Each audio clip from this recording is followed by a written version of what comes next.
broadcasting live out of a basement in Appleton, Wisconsin. You're tuned into Fox Cities Core on WCZR Code Zero Radio. We're the show that gives you an opportunity to call in and be a part of the show.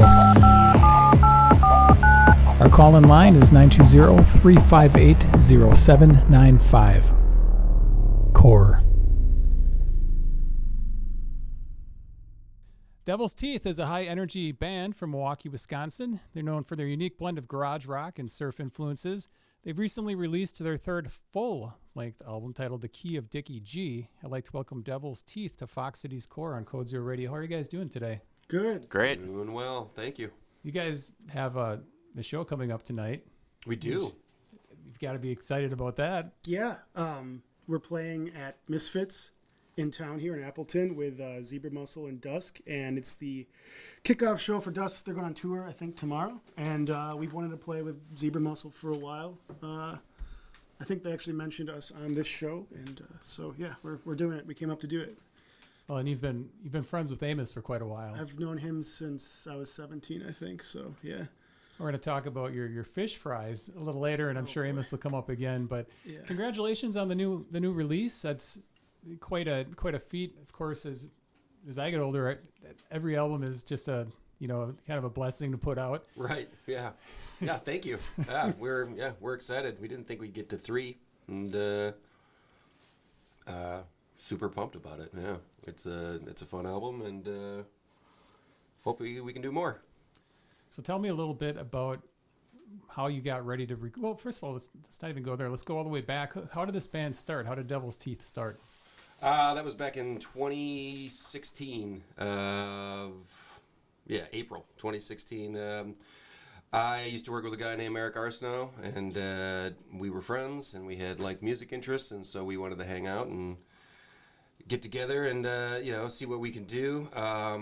I'm kind of a one-trick pony when it comes to style. I'm kind of always loving to write garage and the kind of surf, sort of stuff. And all of that is kind of informed too by other things like movie soundtracks and, spaghetti western stuff, that sort of thing. So Eric was game for that, and then he happened to work on a project, a separate project with a guy named Chuck Engel, and he plays drums, and he was in a lot of great bands, over the years.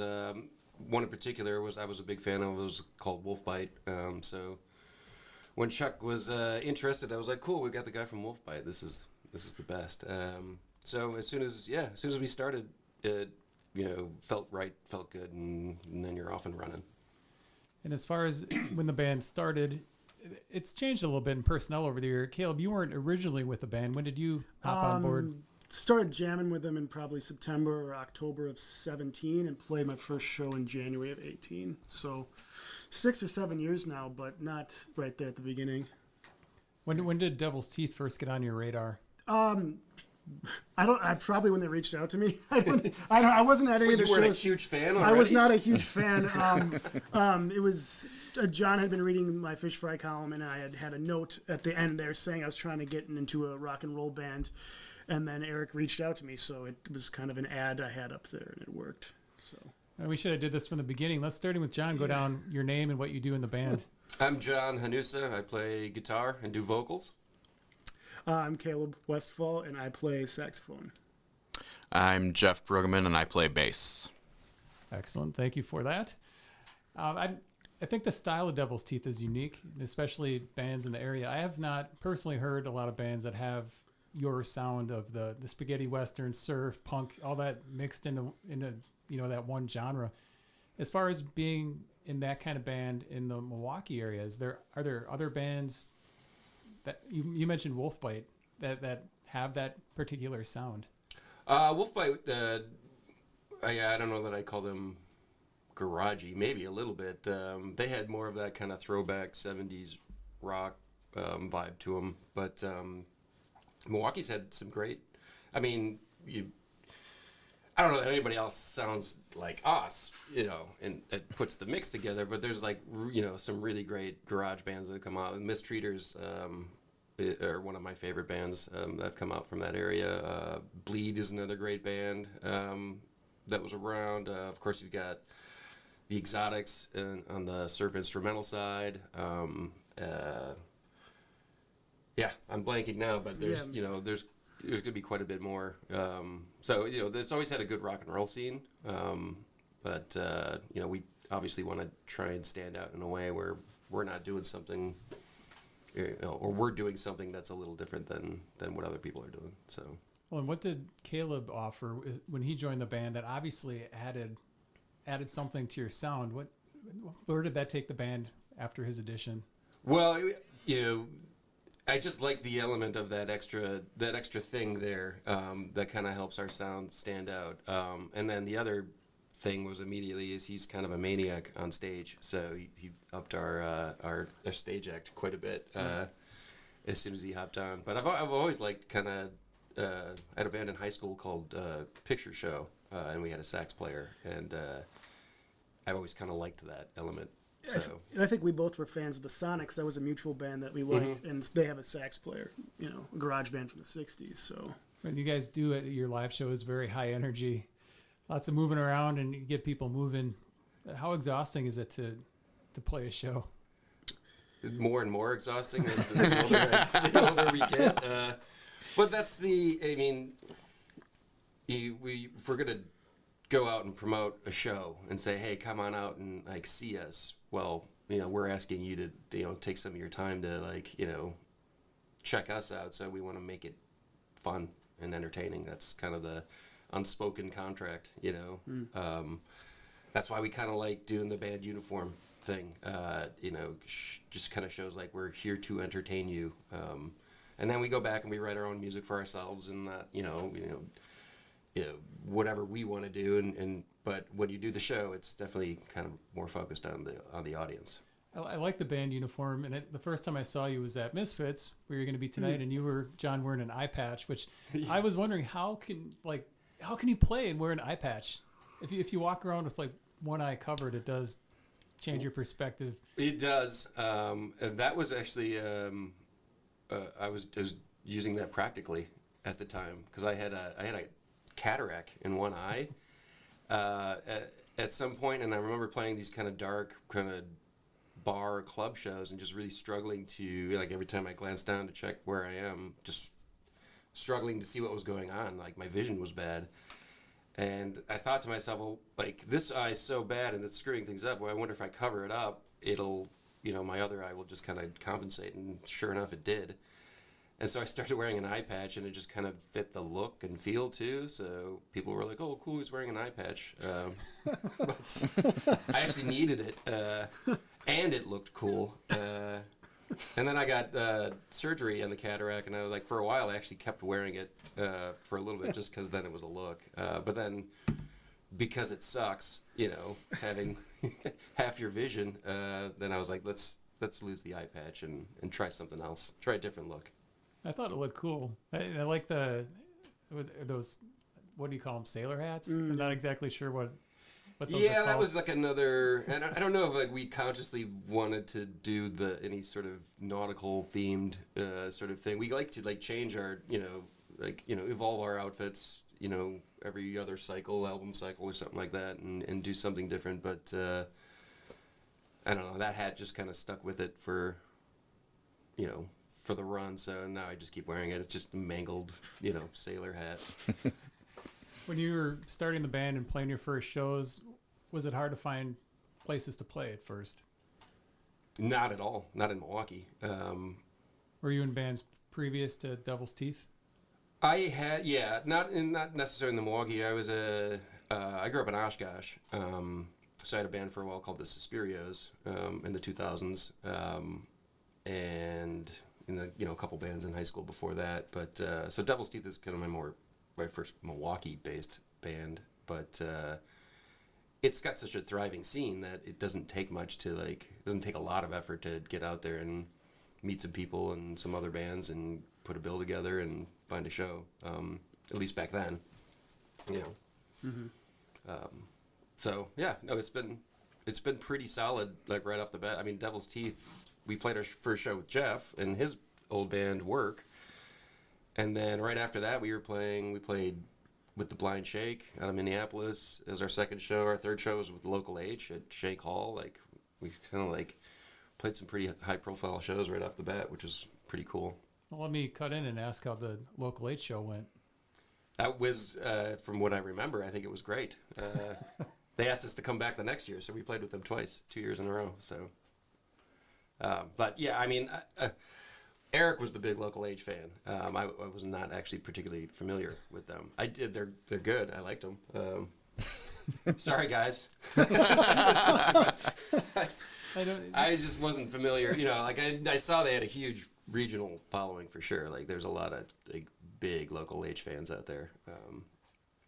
But you guys also played on a boat. I think once or more times than once, right? yeah, I did a few times. They had a concert series on a boat that starts in the Milwaukee River and then goes out into Lake Michigan and kind of circles back around. So we did 3 of those. I think. Yep. The second one though was in the middle of a pretty intense thunderstorm, Which made it all the better. which was awesome for us. I don't know about the people. I think they were terrified for their lives. Rain just shooting in on the sides and lightning like flashing everywhere, and I don't know why they didn't cancel it, but they didn't, and we're like, all right, well, rock and roll, let's do it. They said they'd almost never cancel it, and Clearly they almost never. Yeah. someone had, What would it take? someone had a squeegee, and they were squeegeeing it in front of me and clearing the ground, and that was great. Yeah, you were in a puddle. I thought you were gonna get At least electrocuted. I wasn't plugged in. I mean, I was holding metal. I don't know. But that's if I'm gonna go sometime soon. That's how I want it to be. So, yeah. You must have more memorable shows besides the local H and the boat shows.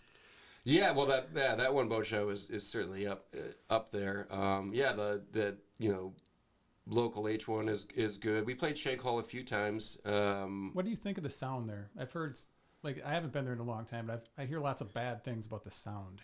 I think I don't remember, having any strong feelings about like it being bad or anything. I remember it was hard to dial us in a little bit. We're very loud, and a lot of the sound guys there struggled. And some of those shows we did were sit-down shows. I remember walking out, I think, because we played with Dick Dale. We did a couple Dick Dale shows there, and seated, I think. their audiences, his audience is, the more vintage crowd, and so they were sitting down, which is always, interesting. But they were like bopping their knees. You could tell, like if they could stand, if they could stand for that long, they'd be dancing. So they were fun. But yeah, I don't know, that all sounded fine there, for us. Caleb, I've known you for a long time. Yeah. Let's talk briefly about your musical past. You've been in the game for quite a while. Sure, yeah. I was in a band for a while called Offend Your Friends out of Fond du Lac area, Fox Valley area. Did that from the age of like 17 till I was 23, and then off and on since then. I was in the Rock and Bones, which is a long-standing band from the Fox Valley area as well. They started in like 1984, and I joined that band in like 07 and did a run for like 3 or 4 years until the guitar player moved back down to Nashville. But when I got to Milwaukee in 2012, I just kind of jammed with a few people here and there. Didn't have anything really going, and I was focusing on some other stuff at the time. And then this came along, so that's kind of when I restarted and reignited it. So, Well, so we met a lot of the same people in your Fond du Lac days. yes. Any influential people that mentored you during that time? Well, I think our mutual friend Opie was someone that got me kind of going as far as show me that you could just go out there and play, and he was about a decade older than I was and didn't judge me for being 10 years younger, and so that's a good starting point there. But yeah, I mean I remember like your band Pudge. I remember you guys playing. I was probably like 15 maybe when I saw you guys at like the Travel Lodge or something. Yeah. Do you see a lot of younger artists now that remind you of kind of back in the day when Opie and people that were mentoring you, and do you try to mentor the younger people? I mean, I feel like I tried to do that to some extent maybe when I was in my 20s to people that were like in their teens, but at this point when I'm 38 and playing bars, it's not the same. I don't know what the kids are doing these days. It's not the same. But we have probably done some all ages shows, right? I mean, Like we just did like the Anodyne coffee shop thing, and there was people bringing their kids there, and We did the Brown County, or is it? Yeah, Brown County Library. That was one before you. That was before me. Yeah, it was the basement of a library. That was an all ages one. Yeah. I think it's a kind of bit of the times. When we were teenagers, there was like really awesome places to go to see cool punk rock bands. And now there's just fewer of them. So, and the younger generation isn't as excited about rock and roll and electric guitars and and that sort of thing. So, are you continually trying to find ways to play to younger audiences? I mean, it seems so hard, doesn't it? Yeah. We actually we had to turn it down, but there was a band in Milwaukee who reached out and asked to play a show, and I looked at him. I was like, I'm pretty sure you went to high school with my daughter. Cool, like young kids and playing rock and roll shows. We definitely have to do this. Unfortunately, we had to turn it down, but I was kind of excited to be like, oh, we could actually play for a different audience who's was not born in the 70s. Yeah. We had a question here from Bob Minter. He wants to know which is more important, speed, power, or focus. Aha, good, very good question, Bob. You need all three of them for success. That is a great song from you guys, and that's one thing I like about Devil's Teeth. Again, it's something that it's a different style of music than I think I'm used to hearing, and you can hear these songs almost as movie themes in a way. Speed, power, focus. That's a hard song to listen to and drive the speed limit. Yeah, that's a good one. Speed, power, focus came from that was my son's like Taekwondo instructor.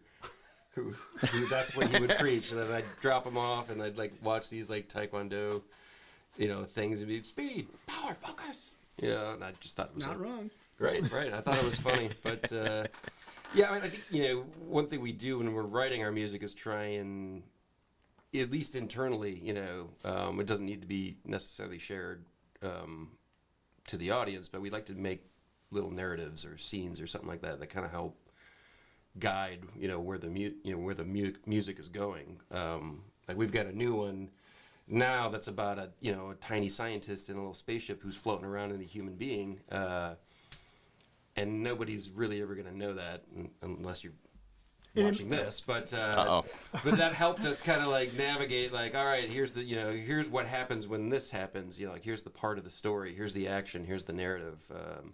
It's just a fun way to it's a fun tool to use to write music. So everything's got sort of a movie score-ish kind of vibe to it. Jeff, I've got a question for you. Yeah. When did you start playing music, and how did you get involved with Devil's Teeth? I've been playing music since probably 4th grade. Saxophone, actually, through senior year of high school, and guitar, I think, when I was a sophomore. Went to college for guitar. Started playing bass when I was like 20 maybe, and then I've played in a ton of bands in the Milwaukee area. Bands. Great Lake Drifters, the New Red Moons, Work. I currently play in a band called Resurrectionists. A lot of them. I mean, there was a time where I was in 7 bands. Heidi Spencer and the Rare Birds. And I met these guys at pretty much the first Devil's Teeth show, playing with Work at this awesome little place that is no longer Circle A in Milwaukee. And I've been a fan of them ever since then. So I was honored to be asked, and I said, well, yeah, let's party. So here we are. Here we are, party. You said you played sax. Are you ever giving Caleb any grief about anything he's playing? And Caleb, do you ever get mad that Jeff might know more than most people in the band do about what you're playing? Yes and yes. It's fine. He could be better. I don't know. I mean, I have yet to see him play it. So yeah, I got a backup horn tonight if you want to do it. I mean, I got 2 sax. Jeff is we could consider that. He's probably secretly the best at all of our instruments. But that's not the point of rock and roll. Right. Yeah, that's right. And saxophone is such a unique thing in a a band that's playing, clubs and stuff, at least in the genre of punk and, and surf. Do you find sound guys, when they see you walking in, they kind of have this look on their face that, oh, no. I don't know what the look is on their face, but I just know that it's a hard instrument to dial in, and I never know what it sounds like out there when I'm on stage. I can tell. I usually want them to turn up my monitor so I can hear myself, so I can hear what I'm playing. But then sometimes I'll have people say, "We didn't hear you at all." I'm like, okay, like I don't know what it sounds like out there. So you guys did a live thing for a Milwaukee radio station, an interview / live performance, and John, your mic for the first song I think was off. Yeah, I listened back to it. I noticed that. Yes. Did you notice that while the show started, or No, I don't. It was coming through the monitors. Yeah, I think I was coming getting it through the mains. monitor. So you really got a good sense of like Jeff's backups during that. Yeah, strong. Yeah, strong he's backup. trying to figure out where the vocal one is, and he's turning up my microphone. So that's It was a nightmare for me. I was wondering if that was something that you could hear in the moment, because if you could hear that, that's a fear, at least of mine, that something's wrong and you can't do anything about it, because like Caleb said, you're not sure how it sounds front of house, so it's just business as usual. Keep going and hope that. Yeah, I mean, for that that problem in particular, what are you going to do? They're going to fix it eventually, and there's nothing I can do about it. It's when it's my fault is when it's when something technical goes wrong, and I'm like, oh crap, like that's me. But again, it's rock and roll. You got to move forward, and 9 times out of 10, like screw ups like that, most people don't notice. And so you shouldn't like make a big deal out of it, so they start noticing, something. So Plus, he had a cold anyways, so. I did have a cold on that show too. Yeah. Besides that, have you done a lot of promos for the new album? Not a ton. We this is sort of a weird album cycle. Obviously, Jeff coming in, the band, being new. I kind of wanted to. Obviously, we want to take care of the album and be respectful and get it out there, and we're excited about it. It's great, but at the same time, keep Jeff interested by doing new stuff, and so he doesn't have to keep playing old things that he actually didn't wasn't involved with before. Because that's the fun part about being in a band is the writing and the practicing and the moving forward and so we wanted to get to that, but we played a handful of shows, and we've done some interviews here and there, and a couple blog things, but sort of like this is kind of sort of the tail end of the cycle for us on this album, and then hopefully next year we're coming out with something even better and newer. Jeff, how long did it take you to get these songs under your belt comfortably? I don't know. What did it take? Have you gotten them yet? Yeah, still working on it. You'll find out tonight. I don't know. It was not long. It's quick. Yeah. It's like, Yeah, I mean, I love the bass parts, and a lot of it I kind of just sat down and learned all of the songs front to back, pretty much note for note, because I also wanted to like stay true to the spirit of the record. I like the way it sounded. I love Eric's parts, so I wanted to make sure that I was representing the songs like you would hear them on the record. And then, like John said, going forward, we can focus on injecting maybe more of my personality in. But I mean, I spent a lot of time on it, but I would say within a couple months, we're ready to rock. Mm-hmm. So what kind of element are you going to bring to the band on the new tracks? Well, as the best bass player in Milwaukee, probably some pretty ripping elements, I would say. I'd say, yeah. Some rippers. Yeah, mostly rippers. Some wicked jams, maybe. Yeah, totally. we do have a new song we're going to play tonight, which is probably the second time it's played live.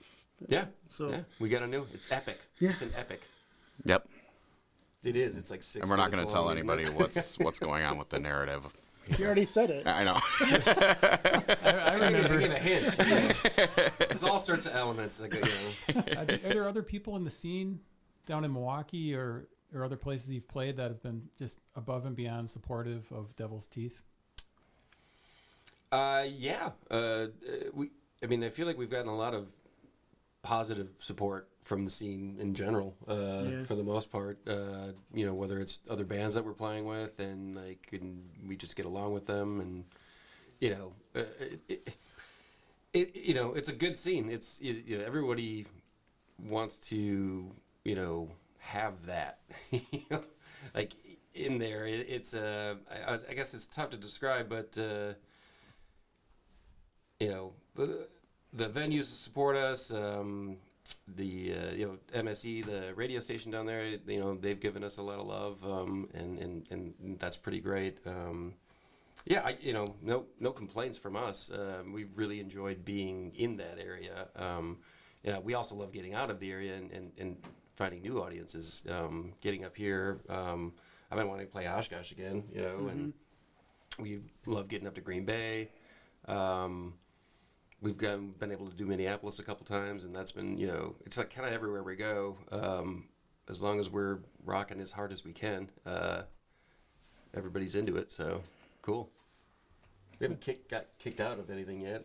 No, Minneapolis has been great to us. We played a show up there with just us and like 6 or 7 Minneapolis bands. They let us, play it with them. So, yeah, a lot of support. Yeah, WMSC in Milwaukee, they've been really supportive all across the board, and yeah.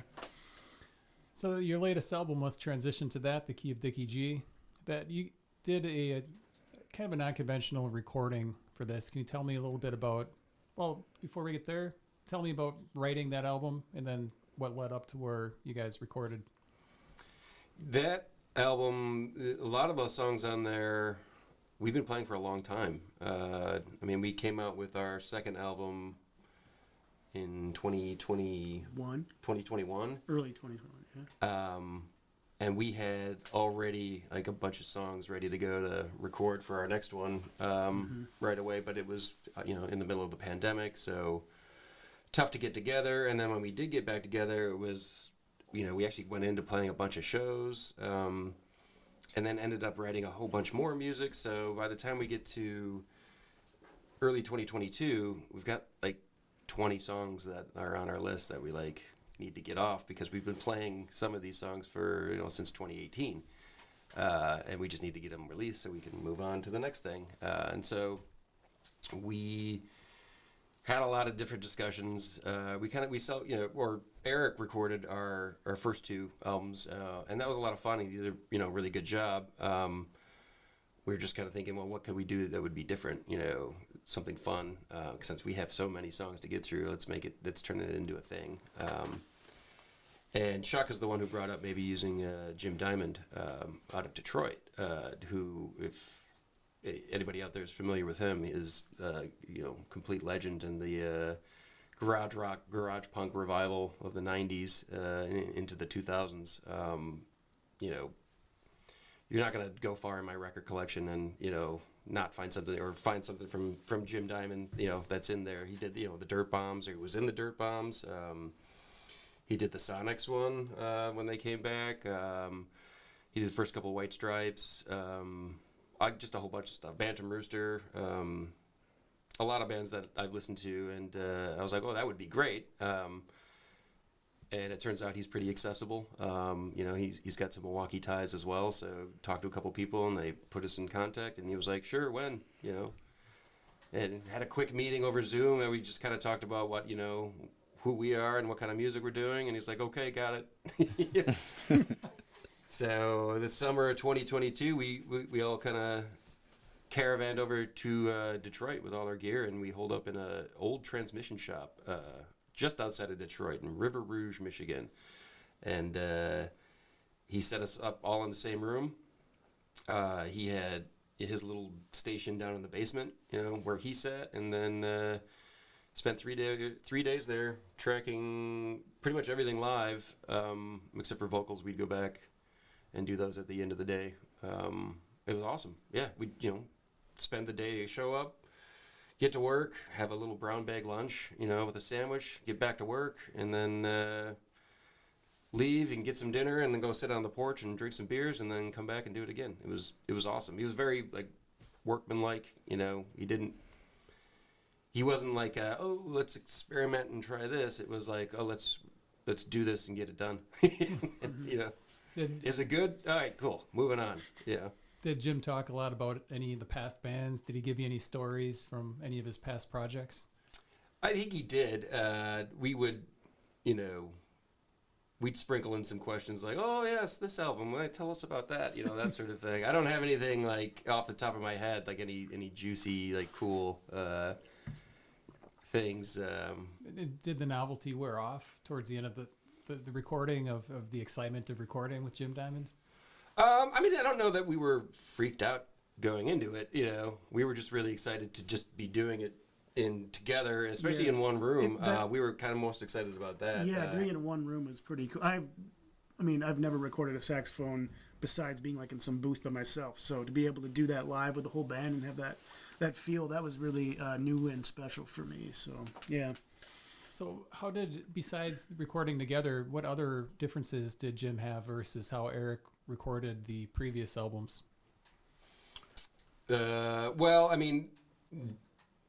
Jim was probably just a little bit more straightforward, like set this here, set that there. I brought my amp and then he took a look at it and said, nah. And he's like, I've got this old Princeton reverb. We're going to use this instead. And he plugged it in and I was like, cool, sounds great to me. We were just kind of game for anything. Mm-hmm. When we did the previous recordings, it was harder to get everyone in the same room at the same time. So it was a little bit more chunked out in time. So the recording process maybe just took a little longer. But the same idea. Eric just wanted to capture the sound, and that's all anybody should really be trying to do. Is just kind of capture the moment at that time, and then you move on. As long as it's not terrible. When if the performance isn't terrible, cool. We didn't want to be too. Oh, like hey, I flubbed that a little bit, or I did that. That's like no, just like as long as we didn't all fall off the the tracks as it were. Then we were good to having it being just kind of raw and a little sloppy here and there.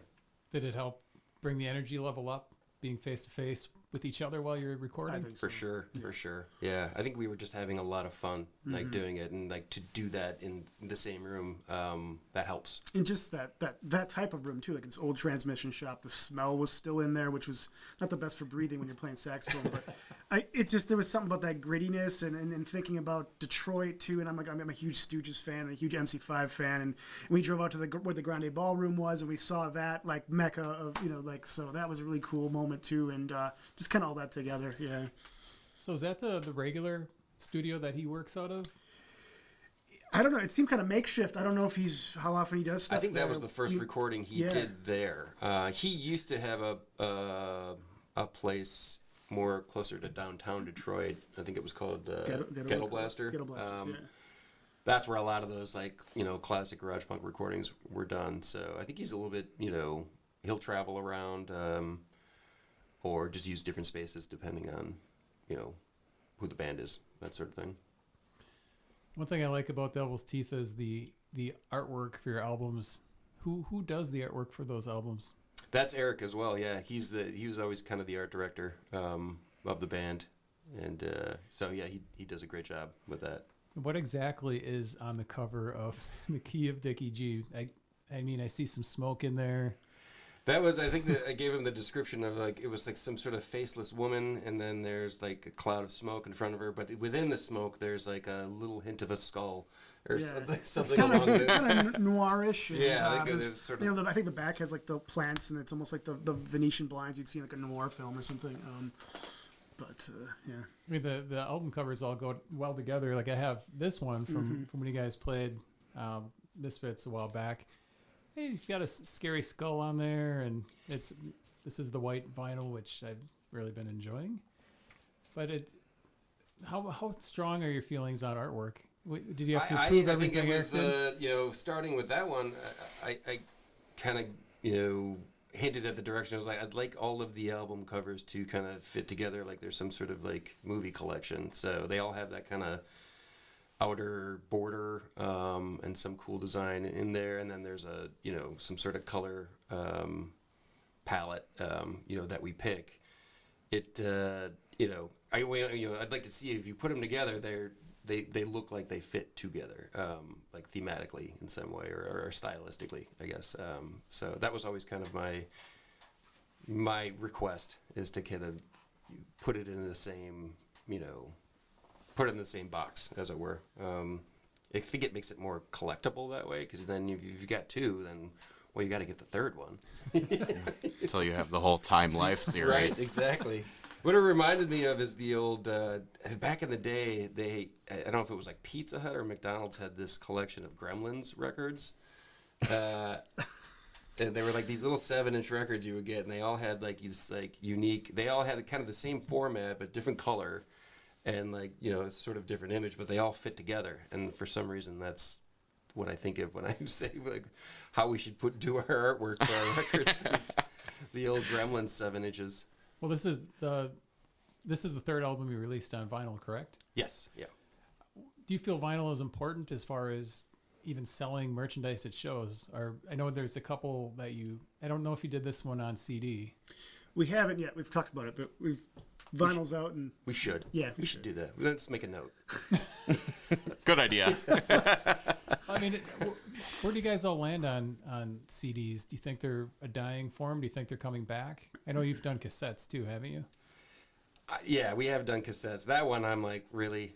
We've got a couple left. We're Come doing to the show tonight. cassettes. A couple there. CDs I gave, because there are people who still, have like CD players in their car, and that's kind of, and they like to do that. So like, there's a little bit of like practicality there. I mean, it's still not a long-lasting medium like vinyl is, but vinyl is also a pain in the butt. It's heavy, and you got to lug your record collection. Takes around. forever. But those come with like download codes now too, so that kind of at least you get Sometimes. Ours do. I think it's important to have like a physical something to sell. Like, I mean, I've found in other bands that I've been in that are just like, maybe we can sell download codes. That doesn't happen. Yeah. Like, nobody's buying that. Yeah. You can just stream it online for free. What am I? Sure. You got to provide something for them to buy. I mean, there's if you value need in gas that, money. even if there's like not a lot of logic in it, but Sure. Yeah, right. Well, as far as like even getting away from music, you guys could have sold Devil's Teeth eye patches. Back when you were wearing that, I'm sure people would have bought those. that was a missed opportunity. Are there- Well, maybe I'll do something next with an arm sling, and Yeah. we'll sell those. What other merchandise are you guys selling at your shows besides music, if anything? We've got some T-shirts left, and then we're gonna make some more soon, maybe. But we just got free stickers, and we have some free coasters left over too. If you want a coaster, That'd be cool. Yeah. I like that. but that's it. Yeah, just music. We've got the first album on vinyl. We've got a few copies. The one you just held up, a few copies of that left, like maybe less than 10 that exist. And we have CDs of that one, and then we have CDs of our second album, and then we just have LPs of the most recent one. Yeah, we've sold out of that first record like 5 times now. And there's some more keep appearing. And then Every time we sell out, we're like, cool, done with that one. And then some record store closes down. They're like, here's your 10 records back. Okay. Oh, I mean, I guess that gives you another opportunity to sell the last ones at the shows again. This could be the night. This could be the night. This could be the I doubt official it. sellout. I doubt it. But Can you imagine?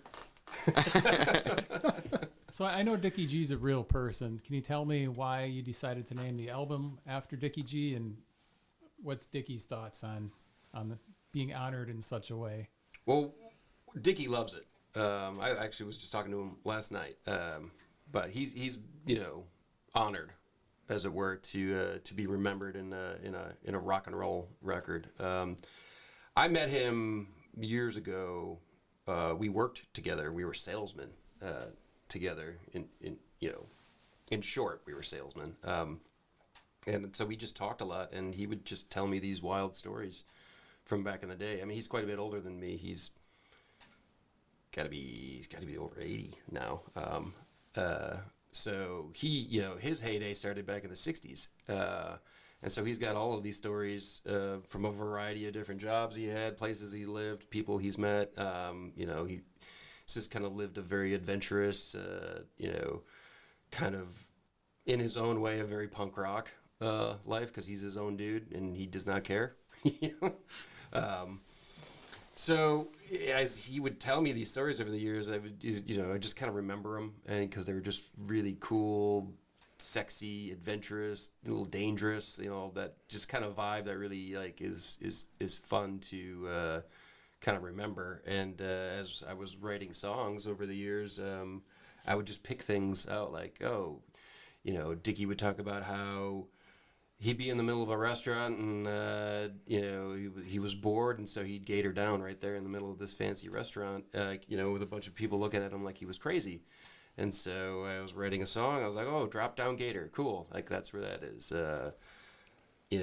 We mostly talked on Friday nights, and so that kind of was the beginning of Friday night. Like let's get ready to party, like sort of thing. Friday Night's a great song, and it's I'd say it's up there with the Cure's Friday I'm in Love. I mean, you go through the weekdays and it's Friday. Like, we wanted to make a contribution to the day of the week song genre, so we picked Friday. Well, so when you're writing this album, I mean, it does tie nicely. You guys have a sound. It's again unique with the sax, and it does have the surf and the punk elements and spaghetti western. When you're writing your lyrics, are you trying to bring in stuff from people like the Dickie G stuff, or are you like just grabbing whatever fits the melody that you're working on at the time? A little bit of both. I definitely want to inject some of some cool character in there that fits with it, but I don't hold myself to like really trying to figure that puzzle out. If it's not fitting, then it doesn't fit, and rhythm is more important. Is almost primary in terms of writing lyrics. I start that way. I'll do a lot of mumbling and like syllabalizing first to just see what fits and and how I want it to counter rhythm the stuff the other guys are doing, and then I go back and think about what could I fit in those beats there. That's a fun thing to say. It's probably why I do a lot of repeating my own lyrics because like this is tough. How about I just repeat this line? So I've been listening to this album, which I have trouble pronouncing, so I'm not even going to try. Oh, that's Sukiyaki Hot. Sukiyaki Hot. I've been listening to that a lot, and I put notes here that Sakuruba. Sakuraba. Yeah, I like the vocal cadence on that song quite a bit. And Dirty Tricks, I love the bass. So Eric did a nice bass line on there. But it's like those hooks. You guys have hooks for days on your tracks. And Caleb, like, I know nothing about sax. I mean, are you a fan of Morphine? That's like the only... Oh, yeah. I didn't know about them until I was maybe in my early 20s. But, yeah, I love them a lot. Yeah. That's really the only kind of mainstreamish band I can think of that reached the level with the sax that I know of. There's probably thousands, and people probably start pointing them out to me. But... as far as songwriting, you've got that unique sound to add to DevilsTeeth. Does John do all the songwriting? I guess he's right there. John, do you do all the songwriting yourself, or no? Caleb. Well, I write the sax parts primarily. Yeah. But I mean, as far as the bones of the song, or like Friday Night, John already has this. Yeah. He plays it for the band. Yeah. Well, we're just. I mean, he writes it, but we're kind of all together building it, and like once they kind of land where they're at with it, then I'm like, okay, what can I do with that, with my thing, and just add my part. So yeah, we generally come, I'll come to the table. Eric did, Eric did a lot of writing too. Back in, like Dirty Tricks was the song that he came up with, and then we just kind of arranged our parts, around that. But that's usually how it goes. Like, either have a riff, or sometimes I have something even a little bit more fully baked, with some transitions and a bridge. But everybody just gets to arrange their own parts. I'm not like at any point being like, all right, now you're going to do this in this sequence. And like, I mean, I'll say things like, it'd be cool if you did some vocals on this part too, or something like that. You don't say passively aggressive though, right? It's very passive aggressive. Yeah. It's, it would be super like, or that one thing you did was really, really, really cool. Yeah.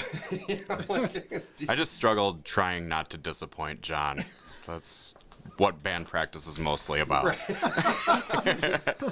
I'm so easily disappointed. How often do you guys practice? We try and do it once a week. I think it's a good cadence for us. I think that helps build, like, especially when you're writing, that helps build momentum. Because I'll do little phone recordings of our practice, and I usually listen back actually later that night, trying to pick out the nuggets, and then that's something you can take to the next practice, and you're like, oh, this worked last time. Let's keep exploring that. It's a little harder when it's like, if you're doing once a month, and it's a little harder to kind of remember what you've been doing. So I like once a week, but Yeah. We've got a new spot now. Our drummer refurbishes garage, and so we're officially a garage band now. And yeah, it's been sweet. So As far as the effects, John, I know you've got lots of reverb, and I know Surf is notorious for the reverb. Are you using any special pedals? Are you a pedal guy? An equipment I'm not person? a pedal guy by any means. I do have one pedal that I use. It's a 20-some-year-old multi-effects pedal that has one preset on it.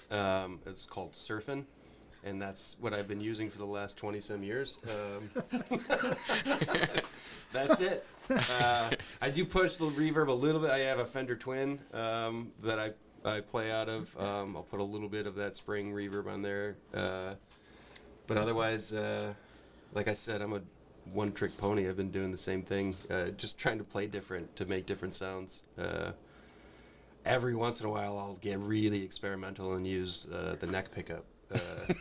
And I'll switch to a neck pickup. But then I immediately have to go back to the bridge pickup, which is where I live. You guys have any stories about playing shows and somebody comes up to you afterwards to give you advice, the unsolicited advice? Oh, yeah. turn it down. I think we've heard that. We've heard that one a lot, yeah. I think that was the guy who came up to us. We were playing a 2-set one, and he came up. He was like, "Hey, I really like you guys, but you gotta turn it down, man. What are you doing?" There's a lot of like, "Hey, you should do this or that." I mean, I'm open to it. If somebody comes up to you and says something, and you're like, "Hey, that's actually a good idea." Well, cool. And then if it's not a good idea, you're like, "Thanks," and then you move on and forget about it. As far as getting out there and playing with other bands, are you finding yourself playing with a lot of the same bands? We talked at the top of the show about playing for younger people. Is it hard to play with younger bands? Well, we haven't played with any younger bands, so I don't. Yeah, but we had that opportunity. We almost did. That was that. Yeah, no.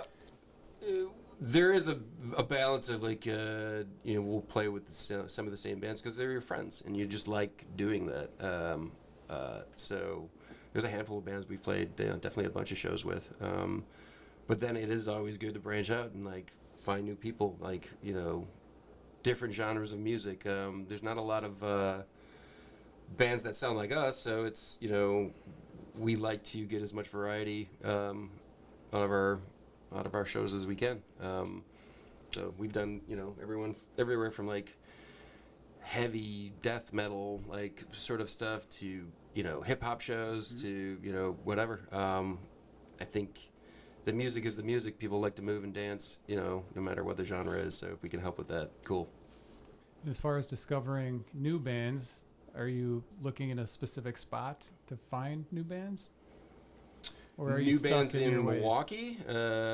New bands as far as new bands, just new music to listen to? Or are you stuck in a certain genre forever? Oh, no, I mean, that's new music. I get a lot from Bandcamp. I also I'm one, like, I rely a lot on, there's like people out there who that is their thing. Like, they find the new music in the shadows and in the cracks and like, I don't know where you found that, and I have a couple people like that in my life who just feed me things constantly. So I don't have to do a lot of work. It's usually somebody else, like, that's their thing, is they're like out scouring, the internet, as it were. So yeah, and again with music too, it's sort of 50-50. I like exploring new stuff, and then I like listening back to old stuff that I've known for a long time, and then you hear it again in a different mood, and it's different. So, Well, another unique thing about your band is you've got a celebrity in your band. You've got Caleb, who is you've got some kind of record for fish fries consecutively attended. Can you tell the listeners about? Yeah, I haven't missed a Friday fish fry since sometime in 2013, so over 10 years, I guess, going on 11. Yeah, I read a column about it. That's kind of an on again, off again type of thing, and that's basically it. I eat stuff. Eat stuff, write about it. So where is the best fish fry in Wisconsin? Oh God! Oh boy! I don't know. I mean, I love. Gosh, I don't know. In Milwaukee, there was a place called Fritz's. They're closed down now. They were amazing. Outside of Milwaukee, there's like Clifford's. There's the Packing House. I guess that's in Milwaukee. I don't know. Wentz in the Lake is just. I grew up close to there. I grew up in Fond du Lac. That's got an amazing perch fish fry. Yeah, I don't know. I've got a list online that's accessible, I guess. But off the top of my head, that's. Where can people go to find your list? And are you ever going to do a sit-down meal with that guy that goes to McDonald's in Fond du Lac? You know, that's really funny because that is actually on my ideas of things to do in 2025 is to contact Don Gorski from my hometown, who is the guy that eats two Big Macs a day, and he's done that since like the 70s. Yeah. So we have that commonality. We're from the same city. But I was thinking more in the direction of maybe sitting down with people because this past year I got a fish fry with Tammy Baldwin, and I got one with David Crowley, the county executive of Milwaukee. So I've been thinking about like eating with people, shifting it in that direction a little bit. So Does the person you're eating with affect the quality of the fish? I feel like if I'm just talking to someone, half of what I'm paying attention to is just them, and I don't pay as much attention to the food. So I don't think it affects the quality though. That's good to know. You guys maybe could. I'll hear some unsolicited advice. yes. You guys could maybe do a contest, DevilsTeeth. Have a meal with saxophone right, player at a fish fry on Caleb. Auction him off. Can we auction you off? Can we sell you? Oh, jeez. It is.